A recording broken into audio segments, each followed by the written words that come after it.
Thank you sir ಹಾಂ ಬನ್ನಿ sir ಬನ್ನಿ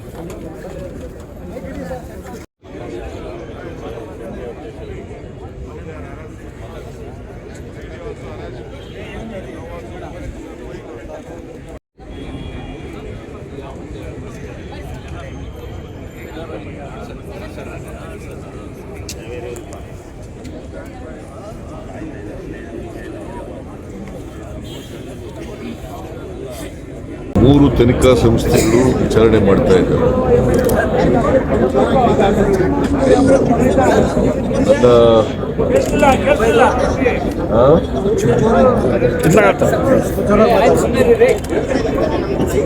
ಒಂದು SIT, ನಾವೇ CIDಯಿಂದ SITನ ರಚನೆ ಮಾಡಿದ್ದೀವಿ. ಅದು 31/5/2024.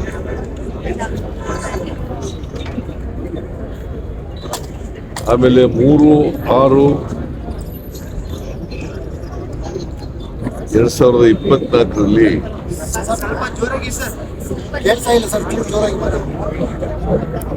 CBI ಒಂದು ಕಂಪ್ಲೇಂಟ್ ಕೊಟ್ಟಿದ್ದಾರೆ. ಯಾರು ಯೂನಿಯನ್ ಬ್ಯಾಂಕ್ ಆಫ್ ಇಂಡಿಯಾ. ಅದರಲ್ಲಿ ರುಚಿಸ್ಮಿತಾ ರಾಹುಲ್, ದೀಪಾ ಮತ್ತೆ ಕೃಷ್ಣಮೂರ್ತಿ, ಇವ್ರ ಮೇಲೆ ಇವರು ಮತ್ತೆ ಇನ್ನಿಬ್ರು ಅನ್ನೋನ್ ಪರ್ಸನ್ಸ್ ಅಂತ ಕೊಟ್ಟಿದ್ದಾರೆ. ಆ ತನಿಖಾ ಸಂಸ್ಥೆನೂ ಕೂಡ ಇದೆ.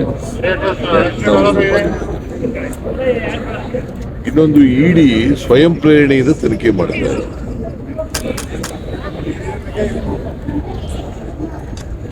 ಹೊಸ ಒಂದೇ ಹಗರಣದಲ್ಲಿ 3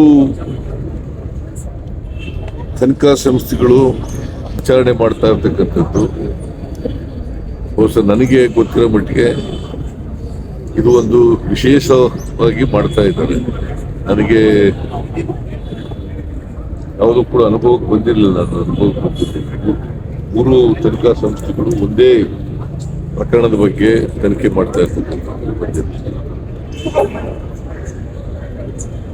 ನಾವು ವಾಲ್ಮೀಕಿ ಅಭಿವೃದ್ಧಿ ನಿಗಮದಲ್ಲಿ ಅಕ್ರಮ ನಡೆದಿಲ್ಲ ಅಂತ ಯಾವಾಗಲೂ ಕೂಡ ಹೇಳಿಲ್ಲ.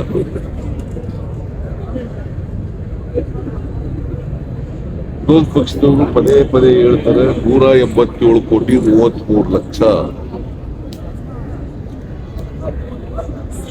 ದುರುಪಯೋಗ ಆಗಿದೆ ಅಂತ ಹೇಳ್ತಾರೆ.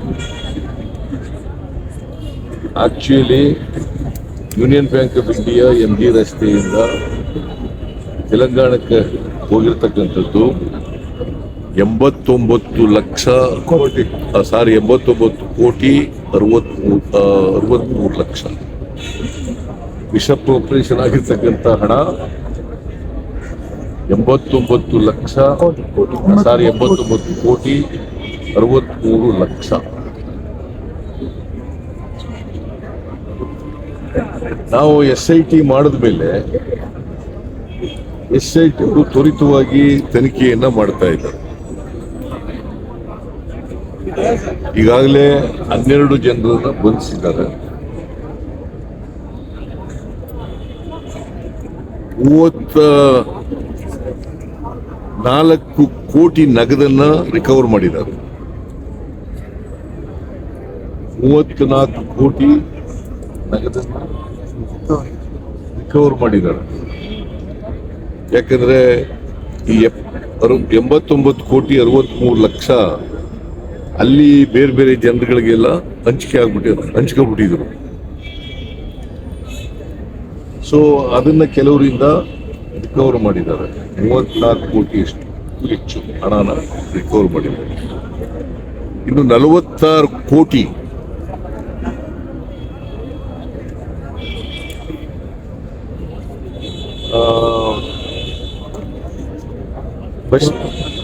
First finance cooperative bank, Ratnakar bank limited, Ratnakar bank ಲಿಮಿಟೆಡ್ನಲ್ಲಿ 46 ಕೋಟಿನ ಸೀಜ್ ಮಾಡಿದ್ದಾರೆ. ಒಟ್ಟು 85 ಕೋಟಿ 25 ಲಕ್ಷ ರಿಕವರ್ ಮಾಡಿರ್ತಕ್ಕಂಥದ್ದು ಮತ್ತು ಸೀಜ್ ಮಾಡಿರ್ತಕ್ಕಂಥದ್ದು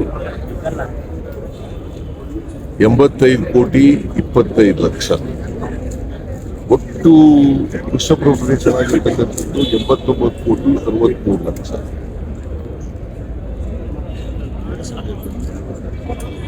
ಆಮೇಲೆ ಸೊ ಇದು SIT ಅವರು ತನಿಖೆ ಮಾಡ್ತಾ ಇದ್ದಾರೆ, ರಿಕವರ್ ಮಾಡಿದ್ದಾರೆ, ಅರೆಸ್ಟ್ ಮಾಡಿದ್ದಾರೆ, ಎಲ್ಲ ಆಗಿದೆ. ಹೆಚ್ಚು ಕಡಿಮೆ 90% ತನಿಖೆ ಮುಗಿದಿದೆ SIT. ಅವರು ಬ್ಯಾಂಕ್ನವರು ಇರ್ರೆಗ್ಯುಲಾರಿಟಿ ಆಗಲಿಕ್ಕೆ ಬ್ಯಾಂಕ್ನ chief manager, deputy manager, credit officer ಅವ್ರ ಕಾರಣ ಅಂತ ಅವರ ಬ್ಯಾಂಕ್ನಿಂದ ಕಂಪ್ಲೇಂಟ್ ಕೊಟ್ಟಿದ್ದಾರೆ. ಇದು ತನಿಖೆ CBIನವರು ಮಾಡ್ತಾ ಇದ್ದಾರೆ. ಇನ್ನು ಅವ್ರು ಏನ್ ಮಾಡಿದ್ದಾರೆ ಅಂತ ನಮ್ಗೇನು ಗೊತ್ತಿಲ್ಲ. ಆಮೇಲೆ ED ಅವರು ಅವರೇ ಸುವೋಮೋಟೋ ತನಿಖೆ ಪ್ರಾರಂಭ ಮಾಡಿದ್ರು. ನಾಗೇಂದ್ರ ಅವ್ರನ್ನ ಮತ್ತೆ ನದ್ದಲ್ ಅವ್ರ ಮನೆ ರೈಡ್ ಮಾಡಿ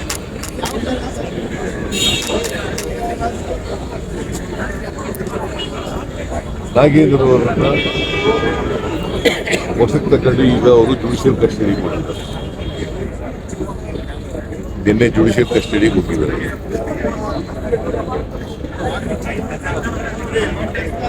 ಕಲ್ಲೇಶ್ ಅಂತಕ್ಕಂಥ ನಮ್ಮ ಅಡಿಷನಲ್ ಡೈರೆಕ್ಟರ್ ಆಫ್ ಸೋಷಿಯಲ್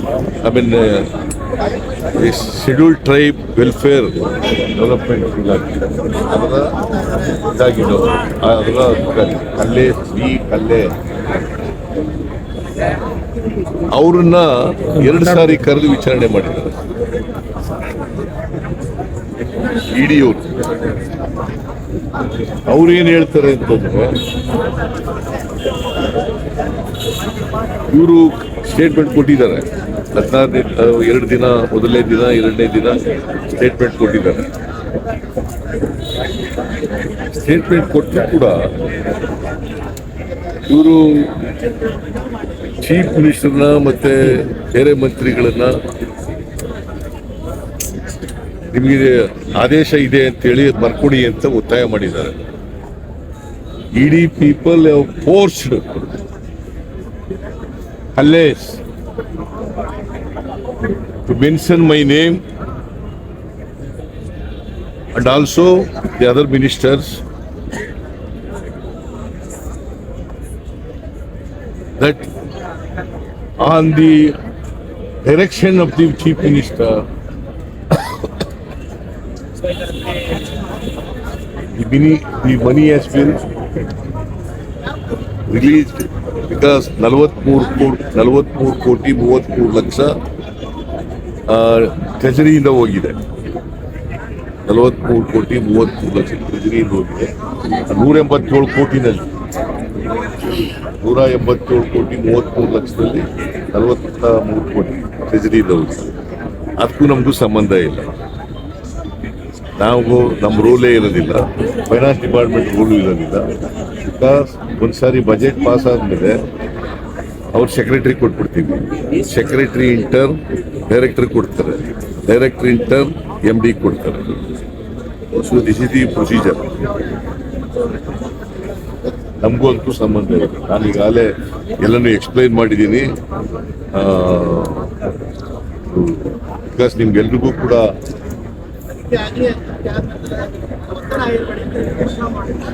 ಇದು ಇರೋದು. ಸೊ ಅದಕ್ಕೆ ಅವ್ರೇನ್ ಮಾಡಿದ್ದಾರೆ, ಅವ್ರಿಗೆ ಬೆದರಿಸಿ ಎದುರಿಸಿ ಜೀವ ಭಯ ಉಂಟು ಮಾಡಿ ಕಲ್ಲೇಸಿಗೆ ಅನಗತ್ಯವಾಗಿ ಎದುರಿಸಿದ್ದಾರೆ.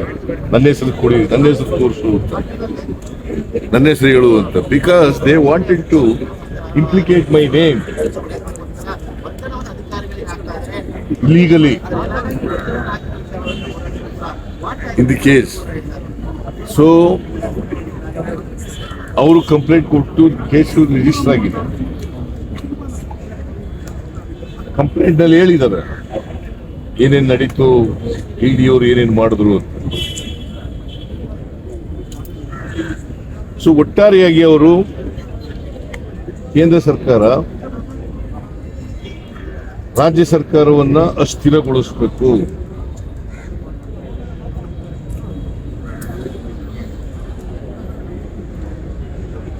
ಮುಖ್ಯಮಂತ್ರಿಯನ್ನ ಟಾರ್ಗೆಟ್ ಮಾಡಬೇಕು, ಅವರ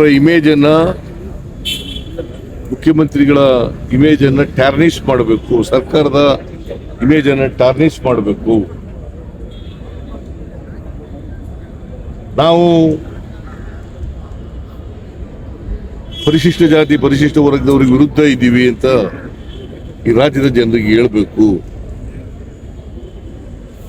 ನಾವು ಯಾವತ್ತೂ ಕೂಡ ಪರಿಶಿಷ್ಟ ಜಾತಿ ಪರಿಶಿಷ್ಟ ವರ್ಗದ ಜನರ ಪರವಾಗಿದ್ದೀವಿ, ದುರ್ಬಲ ವರ್ಗದ ಜನರ ಪರವಾಗಿದ್ದೀವಿ, ಬಡವರ ಪರವಾಗಿದ್ದೀವಿ, ರೈತರ ಪರವಾಗಿದ್ದೀವಿ, ಮಹಿಳೆಯರ ಪರವಾಗಿದ್ದೀವಿ, ಕಾರ್ಮಿಕರ ಪರವಾಗಿದ್ದೀವಿ. ಆದರೂ ಅವರು ಹೇಗಾದ್ರೂ ಮಾಡಿ ಕರ್ನಾಟಕದಲ್ಲಿ ಕಾಂಗ್ರೆಸ್ ಸರ್ಕಾರ ಇರಬಾರ್ದು, ಅಸ್ಥಿರಗೊಳಿಸಬೇಕು ಅಂತಕ್ಕಂಥದ್ದು ಅವರ ಉದ್ದೇಶ. ಅದಕ್ಕಾಗಿ ವಾಮ ಮಾರ್ಗವನ್ನು ಅನುಸರಿಸ್ತಾ ಇದ್ದಾರೆ. ನಾನು ಸ್ಪಷ್ಟಪಡಿಸಲಿಕ್ಕೆ ಬಯಸ್ತೇನೆ, ಫೈನಾನ್ಸ್ ಇಲಾಖೆಯಾಗಲಿ ಮುಖ್ಯಮಂತ್ರಿಗಳಾಗಲಿ ಇದಕ್ಕೂ ಈ ಹಗರಣಕ್ಕೂ ಸಂಬಂಧ ಇಲ್ಲ. ನಾವು ಹಗರಣ ಆಗಿದೆ ಅಂತೇಳಿ ತನಿಖೆ ಮಾಡಿ ಈಗಾಗಲೇ ಕಂಪ್ಲೇಂಟ್ ಬಂದ ಮೇಲೆ ಕೂಡಲೇ 31/5/2024 ಕಂಪ್ಲೇಂಟ್ ಮಾಡಿ ಒಂದು ಚಂದ್ರಶೇಖರ್ ಹೆಂಡತಿ ಕೊಟ್ಟಿರ್ತಕ್ಕಂಥ ಕಂಪ್ಲೇಂಟ್. ಯಾರ ಮೇಲೆ ಕೊಟ್ಟಿರೋದು ಅವರು? ಚಂದ್ರಶೇಖರ್ ಹೆಂಡತಿ. ನನ್ನ ಸಾವಿಗೆ ಕಾರಣ, ನನ್ನ ಗಂಡನ ಸಾವಿಗೆ ಕಾರಣ ಯಾಕಂದ್ರೆ ಡೆತ್ ನೋಟ್ ನಲ್ಲಿ ಇರ್ತಕ್ಕಂಥದ್ದನ್ನೇ ಹೇಳಿದ್ದಾರೆ. ಒಂದು ಪದ್ಮನಾಭ MD, ಎರಡನೇದು ಪರಶುರಾಮ ಅಕೌಂಟ್ ಆಫೀಸರ್, ಮೂರನೇದು ಸುಚಿಸ್ಮಿತಾ ರಾಹುಲ್. ಯಾಕಂದ್ರೆ ಅವರು ಸುಚಿಸ್ಮಿತಾ ರಾಹುಲ್ MG ರೋಡ್ನ ಯೂನಿಯನ್ ಬ್ಯಾಂಕ್ನ ಚೀಫ್ ಮ್ಯಾನೇಜರ್. ಡೆತ್ ನೋಟ್ ನಲ್ಲಿ ಹೇಳಿರೋದು. ಅವ್ರ ಕಂಪ್ಲೇಂಟ್ ನಲ್ಲೂ ಕೂಡ ಇದನ್ನೇ ಹೇಳಿದ್ದಾರೆ. ಕವಿತಾ, ಶ್ರೀಮತಿ ಕವಿತಾ ಅವರು ಚಂದ್ರಶೇಖರ್ ಅವರ ವೈಫ್. ಸೊ ಅದ್ರ ಮೇಲೆ, ಆ ಕಂಪ್ಲೇಂಟ್ ಮೇಲೆ ಮತ್ತೆ ರಾಜಶೇಖರ್ ಅಂತೇಳಿ ಬ್ಯಾಂಕ್ನವರು ಅಲ್ಲ, ವಾಲ್ಮೀಕಿ ಅಭಿವೃದ್ಧಿ ನಿಗಮದವ್ರು ಕೊಟ್ಟಿರ್ತಕ್ಕಂಥ ಕಂಪ್ಲೇಂಟ್ ಮೇಲೆ ಇವತ್ತು ತನಿಖೆ ನಡೀತಾ ಇದೆ. ತನಿಖೆ ಬಹಳ ವೇಗವಾಗಿ ನಡೀತಾ ಇದೆ, ಸರಿಯಾದ ದಾರಿಯಲ್ಲಿ ನಡೀತಾ ಇದೆ ಮಾಹಿತಿ. ಆದರೆ ಇನ್ ದಿ ಮೀನ್ ವೈಲ್ ಇಡಿ ಅವರು ಈಗ ಹಿಂದೆ ನಡೆದಂತ ಬಿಜೆಪಿ ಅವ್ರ ಕಾಲದಲ್ಲಿ ನಡೆದಂತ ಹಗರಣಗಳಿದ್ದಾವಲ್ಲ, ಗೋವಿ ಅಭಿವೃದ್ಧಿ ನಿಗಮದಲ್ಲಿ ನಡೆದಿರ್ತಕ್ಕಂಥ ಹಗರಣ ಇರ್ಬೋದು, ಯುವರಾಜಾಸ್ ಅಭಿವೃದ್ಧಿ ನಿಗಮದಲ್ಲಿ, APMC ನಡೆದಿರ್ತಕ್ಕಂಥ, ಕೊರೋನಾದಲ್ಲಿ ನಡೆದಂಥ ಹಗರಣ ಇರ್ಬೋದು, ಅಲ್ಲಿ ಯಾವತ್ತು ಇಡಿ ಬರಲೇ ಇಲ್ಲ. ಆಮೇಲೆ ಬಿಜೆಪಿಯವರು ಈಗ ಸಿಬಿಐ ಕೊಡಿ ಅಂತಾರೆ. ಯಾವತ್ತೂ ಅವರು ಸಿಬಿಐ ಒಪ್ಪಲಿಲ್ಲ. ಚೋರ್ ಬಚಾವ್ ಸಂಸ್ಥೆ ಅಂತ ಕರೀತಾ ಇದ್ರು. ಅವರು ಅಧಿಕಾರದಲ್ಲಿದ್ದಾರೆ, ಅವ್ರ ವಿರೋಧ ಪಕ್ಷದಲ್ಲಿದ್ದಾರೆ. ಈಗ ಅವ್ರದೇ ಕೇಂದ್ರದಲ್ಲಿ ಸರ್ಕಾರ ಇರೋದ್ರಿಂದ ಸಿಬಿಐ ಕೊಡಿ ಅಂತಾರೆ. ನಾವು ಅನೇಕ ಕೇಸ್ಗಳನ್ನ ಸಿಬಿಐ ಕೊಟ್ಟಿದ್ದೀವಿ. ಈಗ ರಾಘವೇಂದ್ರ ಬ್ಯಾಂಕ್ ಸಿಬಿಐ ಕೊಟ್ಟಿದ್ದೀವಲ್ಲ ನಾವು. ಪರೇಶ್ ಮೆಹ್ತಾ, ರವಿ ಗಣಪತಿ, ಆಮೇಲೆ ಸ್ಮಾಲ್ ಸೇವ್ ಲಾಟ್ರಿ ಕೇಸು, ಅನೇಕ ಕೇಸ್ಗಳು ಕೊಟ್ಟಿದ್ದೀವಿ ನಾವು. ಯಾವುದನ್ನು ಕೊಡಬೇಕು ಯಾವುದನ್ನು ಕೊಡಬಾರ್ದು ಅಂತ ಸರ್ಕಾರ ವಿವೇಚನೆ ಮಾಡಿ ಕೊಡ್ತದೆ.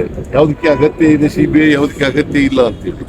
ಇದರಲ್ಲಿ CBIನವರಿಗೆ ಬ್ಯಾಂಕ್ನವರು ಇನ್ವಾಲ್ವ್ ಆಗಿರೋದ್ರಿಂದ, ಯಾಕಂದ್ರೆ reserve bank of India guidelines ಪ್ರಕಾರ 25 ಕೋಟಿಗಿಂತ ಜಾಸ್ತಿ ಹಗರಣ ಇದ್ದರೆ CBI ಬರ್ಬೋದು ಅಂತ. CBIಗೆ ಕಂಪ್ಲೇಂಟ್ ಕೊಡಬೇಕಾದ್ರೆ CBI ಇನ್ವೆಸ್ಟಿಗೇಟ್ ಮಾಡಲಿ, ನಮ್ದೇನು ತಕರಾರಿಲ್ಲ, ನಮ್ಮದು ತನಿಖೆಗೂ ತಕರಾರಿಲ್ಲ.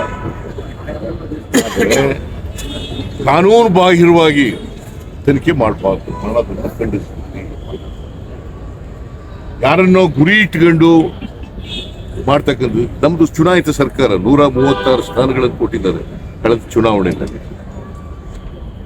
ಈ ಚುನಾಯಿತ ಸರ್ಕಾರನ ಅಸ್ಥಿರಗೊಳಿಸ್ತಕ್ಕಂಥ ಕೆಲಸವನ್ನ ಮಾಡ್ತಾರೆ.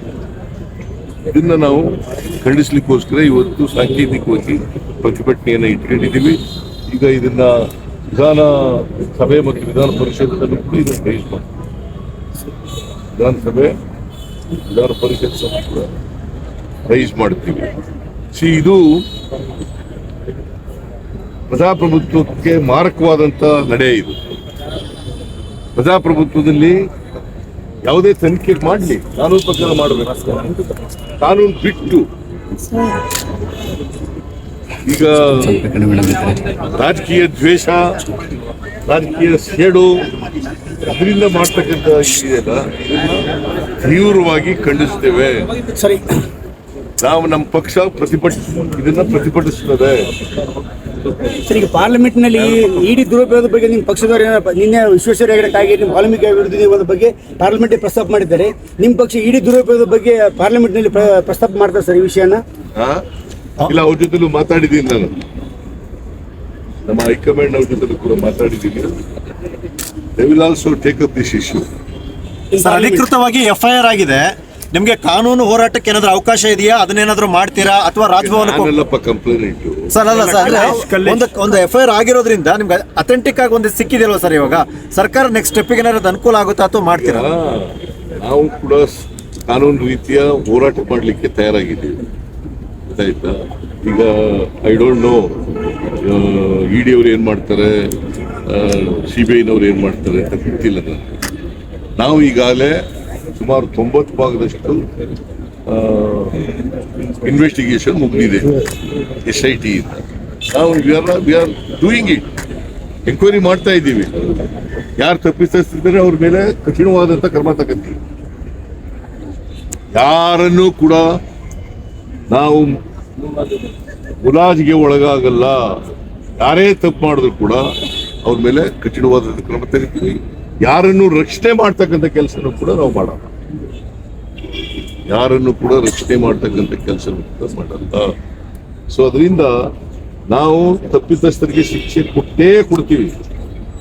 ತಪ್ಪಿತಸ್ಥರು ಯಾರೇ ಆಗಿದ್ರು ಅವ್ರಿಗೆ ಶಿಕ್ಷೆ ಆಗ್ಲೇಬೇಕು, ತಿಂದವ್ರು ನೀರು ಕುಡಿಲೇಬೇಕು. ಸರ್, ನೀವು ಮತ್ತೆ ನಿಮ್ಮ ಸರ್ಕಾರ ಟಾರ್ಗೆಟ್ ಅನ್ನೋದಾದ್ರೆ ನಿಮ್ಮ ಹೋರಾಟ ಏನ್ ಸರ್ ಮುಂದೆ? ಸದನವನ್ನ ಬಿಟ್ಟು ಸದನದಿಂದ ಹೊರಗೆ? ಈಗ ನಾವು will decide in the party and high command ಅವ್ರ ಜೊತೆ ಕೂಡ ಮಾತಾಡಿ will take a decision. Thank you.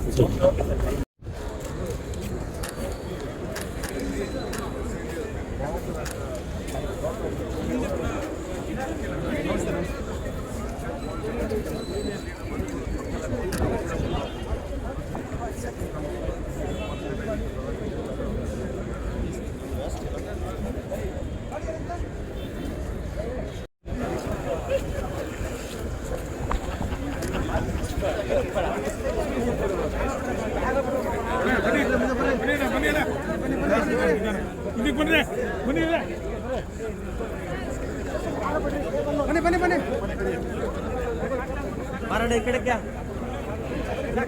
ಬರೋಣ ಸಾಕು.